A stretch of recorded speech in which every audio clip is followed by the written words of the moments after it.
Here's my philosophy when it comes to betting and winning money in college basketball. There are 351 Division I teams. Now, if you're putting me on radio or TV, I can sit here and probably talk to you about maybe 250 of them because I follow a broad scope of teams from coast to coast, big conferences to small.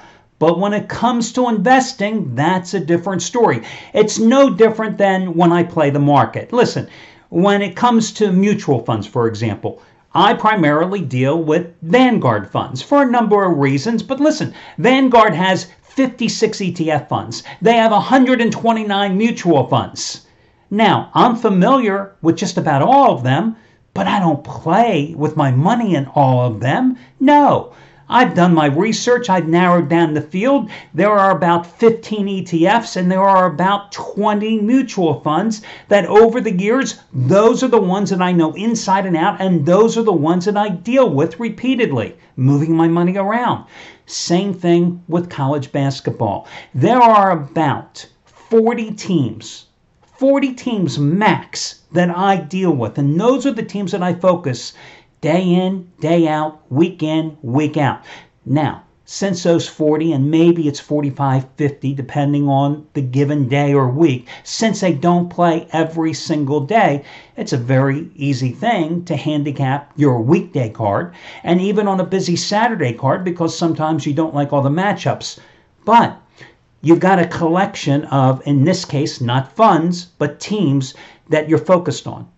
And you've got patterns that develop, because that's the key no matter what sport you're betting on. You're looking for the patterns, you're looking for the consistencies that you can spot during a long schedule. Teams that are caught in letdown situations, teams that are caught in look-ahead situations. You're looking for those patterns that develop. You can't do it with 351 teams. You can't spread yourself too thin. It's, again, going back to the financial strategy. You can't spread yourself thin worrying about the American Fund family, the Schwab family, the Fidelity Fund family, and a zillion other stocks out there. No, you got to be able to focus. So, again, when it comes to college basketball, that's why you'll often hear me, like today.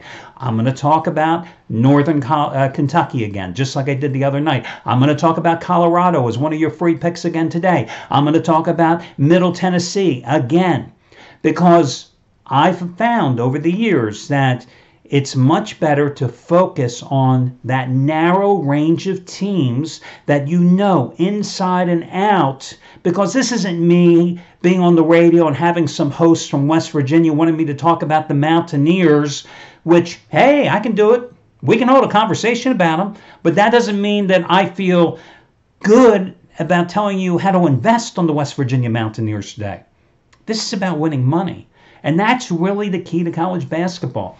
And it really applies to every single sport. In baseball, for example, X number of teams times 5 to 6 starting pitchers, right? You just can't be aware of every single pitcher. So over the course of the season, you're going to find there's about 30 guys maximum that you're always looking for. And those are the guys you're going to ride in and out over the course of the season. And those are the guys that you're going to make money on. And that's really, if you're going to narrow it down, that's how you make money gambling. It really isn't that tough unless you're going to spread yourself thin. Okay, so I'm going to get to maybe 4 or 5 complimentary plays here, depending on what mood strikes me in the next minute. Let's talk about some of the guys that are hot here at the site. Right now, Jack Brayman, who last night hit another top-rated 100 dime release in college basketball, number 18 out of 28. Jack and myself, we were both on Buffalo in the Mid-American Conference over Western Michigan. Today, he's upping the ante. The 5th ever 200 dime college basketball release of his career. He joined the site last year, January 28th. He's a perfect 4-0 with them. It's his SEC Game of the Year, Kentucky and Florida, 5th ever 200 dime play. You get it for over half price off by using coupon code JACK, his first name. $10 bettors in college basketball have made $12,525 since joining the site, making his site debut last January. Jeff Benton, his first college basketball release. Remember that great College Bowl run that he had, 3-0 sweep with College Bowl 100 dime plays, and then closing the college postseason, back-to-back 150 dime winners. Georgia over Oklahoma in the Rose Bowl. Georgia plus the points against Alabama. Today, 100 dime play. Let me just check. 100 dime max wager winner number 7 out of 8 and 4 in a row. It's his Big 12 game of the year, TCU Kansas State. You get it for over half price off using coupon code 100dimer.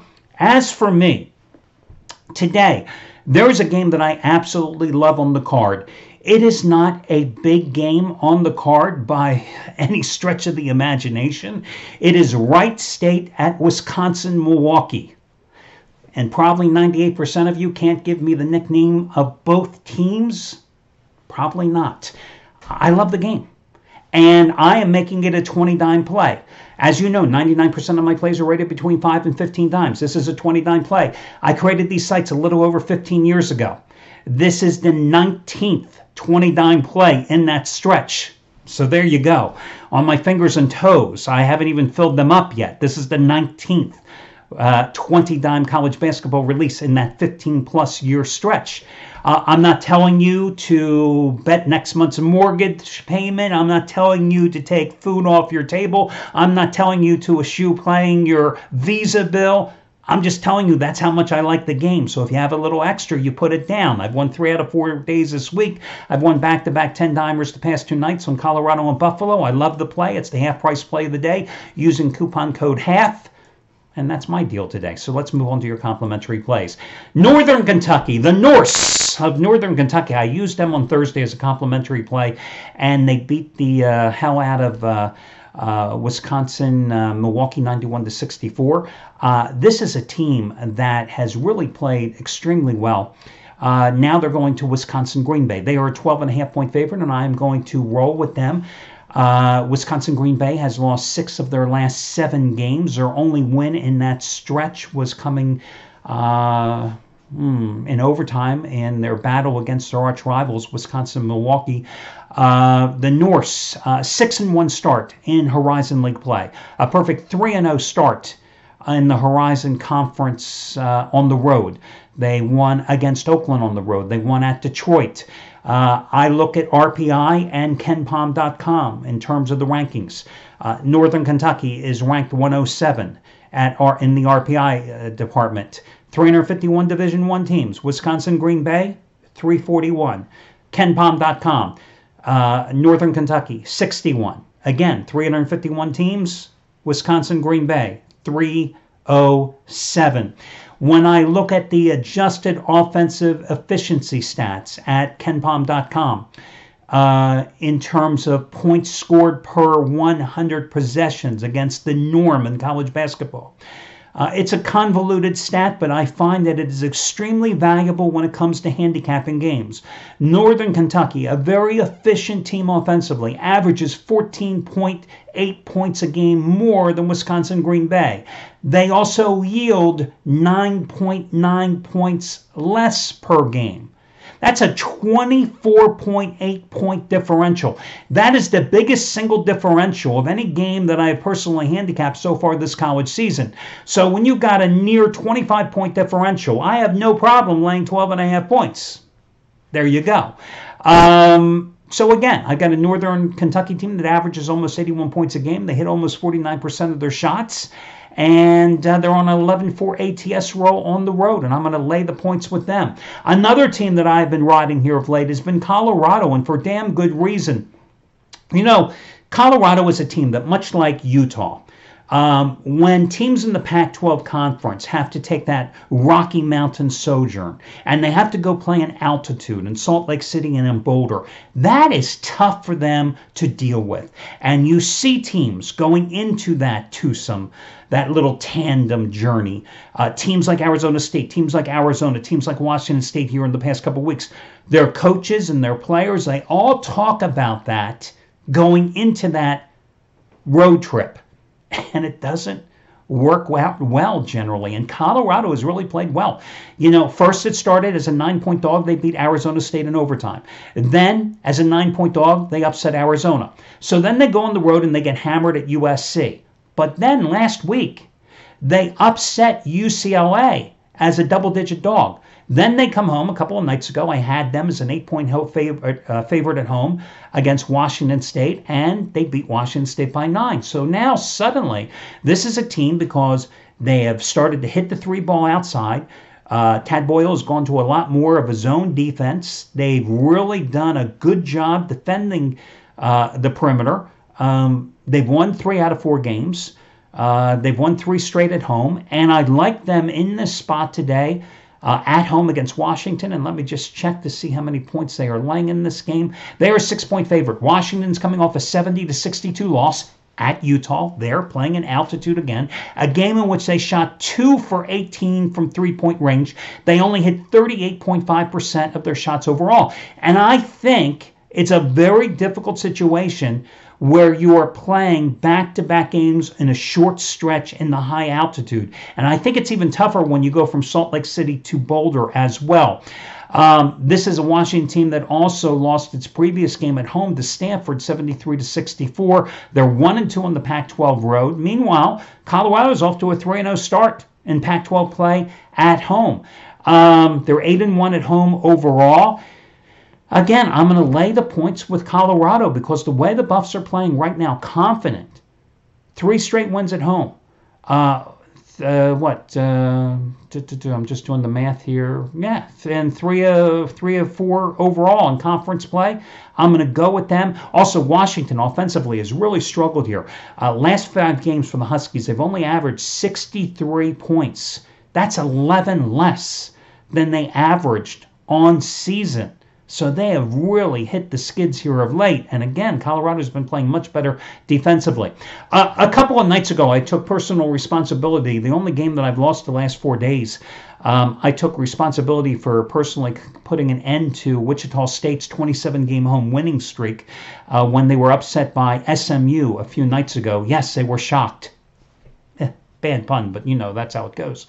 Wichita State is a 3.5-point favorite today at Houston. I think the Shockers rebound in this spot. Listen, they dominated when they hosted Houston back on January 4th, won that game 81-63. They scored 53 points in the first half. They hit 10 3-pointers in the first half. They were up by 21 points at halftime. Now, granted, that game was at home, but the one thing they do is they shoot extremely well from beyond the arc. And the one thing Houston does not do well is defend the perimeter. In fact, Houston's 3-point field goal defense is 10th worst or 10th best, however you want to look at it, depending on if the glass is half full or half empty, in the AAC, as opponents are hitting a little over 36% of their 3-point shots.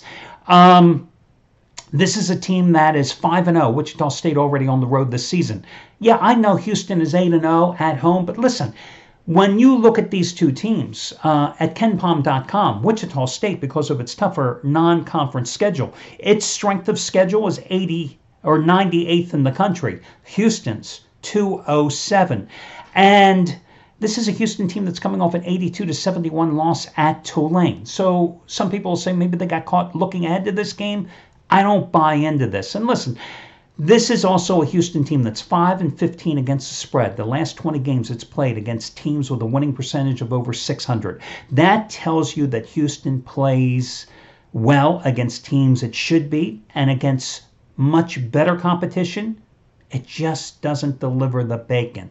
And the last time Wichita State loss was against Oklahoma, and then it followed up with 7 straight wins at -3, 3.5. I think Wichita State can rebound in this spot and deliver the goods here today. Another game that I like today is a team that has flown under the radar unless you follow the Atlantic 10, and that would be Rhode Island -5 and double revenge at Dayton. This Dayton Flyers team is not as good as teams in past years. You know, they watched their coach leave. They lost their veteran backcourt leave. This Rhode Island team is really playing damn well here of late. Won 9 in a row, 11 out of 12. The only loss in that stretch was a 4-point loss to Alabama. They're 6-0 in Atlantic 10 play. 5 of those 6 wins by double-digit margins. The lone win by single digits was by 7 at St. Louis. We're only asking them to win by 5 today. This game goes at 1 o'clock. It wouldn't surprise me if you're betting this game if this line goes down as people jump on Dayton as the dog, because remember, Dayton knocked off St. Bonaventure already at home this season. They're 2-0 at home in conference play. Rhode Island is 2-0 on the road in A10 play, winning by 7, as I said, at St. Louis, winning by 21 at George Washington. Meanwhile, Dayton's coming off a 15-point loss at St. Joseph's. That's embarrassing. You look at the RPI. Again, Rhode Island, 11 in the RPI ratings. Dayton, weaker non-conference schedule, number 95. At KenPom, there's even a bigger discrepancy where you have Rhode Island at 34 and you have Dayton way down at 132. The adjusted defensive efficiency, Dayton is 11.1 points worse, meaning they, on average, per 100 possessions, give up almost a little more than 11 points per game more than Rhode Island. And I like the revenge factor. They lost both games last year by 1 point at home. Rhode Island did, losing by 3 points at home and 1 point at Dayton. And I just think with that veteran backcourt the Rams have, that they can take this game today. So I'm going to go with them. So let me recap those free selections for you. Again, I'm going to go with Wichita State. I'm going to go with Northern Kentucky. I'm going to go with Rhode Island. I'm going to go with Colorado. And your last play, I'm going to talk about the Western Kentucky Middle Tennessee State game. This is a real interesting contest. Middle Tennessee State was tied with Western Kentucky at the top of the Conference USA standings. Middle Tennessee State, 2-time defending champion in the conference. But Middle Tennessee State just got knocked off, had its 7-game winning streak snapped at Marshall the other night. So this is going to be a sold-out crowd at Western Kentucky today, anticipating this big game with Middle Tennessee State. I was ready to jump on Western Kentucky, but I saw this line open at 4.5. And now, before I started doing the video report, I see some places this line has jumped up to 5. Whew, I'm telling you, I liked Western Kentucky in this spot. 6-0 in conference play, playing at home. They've won 7 straight games, average margin of victory 12 points. And they rolled at Marshall 112-87 earlier this season. But remember, Marshall's big man, a guy who had 17.7 rebounds and 6 blocks in the Thursday night win against Middle Tennessee State. He only played 4 minutes because he was flu-ridden in that game against Western Kentucky, and I don't think a lot of people realize that. So, I look at this line, and I don't think a lot of people realize how good Middle Tennessee State is. They're not going to just roll over and play dead here in this spot. And when I consider how good Middle Tennessee State is, and when I see the public jumping on Western Kentucky, and I see this line at 4.5 points, it just got me off Western Kentucky. And I'm a big believer in your first inclination is the way you got to go. But the more I look at this game, if I'm betting this game, I am waiting until closer to tip-off, which I think is 7 o'clock Eastern time. I'm waiting to see if this game, if the public bets it up to 5, 5.5, and I'm jumping on the other side on Middle Tennessee State because this is a damn good quality team. This is a strong defensive team, a team that has been struggling offensively here of late. And listen, they struggled offensively at Marshall, a Marshall team that gives up a ton of points, but a Marshall team that averages close to 90 points a game. They held Marshall to 73 points. Think about that. They played a hell of a defensive game, but their shots just didn't fall. And Western Kentucky, they almost lost at home to UAB the other night on Thursday night. They won the game 77-69, but they had to finish on a 20-6 run just to overcome a late 8-point deficit. So I think this is going to be a closer game than a lot of people anticipate, and that's why I got off this game. So I'm going to grab the points with Middle Tennessee State instead. Now, of the 5 free picks, that's probably the lowest rated of them all. But I just think that Middle Tennessee State is the way to go. And if you're asking me what is the best of all the free picks, I'd probably say, looking at them, I put in tier number 1, Northern Kentucky, along with Wichita State. Yeah, I'm going to curse the Shockers again. So if they lose today, it's not my fault. And then I put Rhode Island in that tier number 2 with Colorado. And then tier number 3, Middle Tennessee State is my hunch play. So that'll do it for your Saturday card. I wish you well. And we'll talk a little New England Patriots and Tom Brady's hand with your Sunday video report. Good luck, everybody.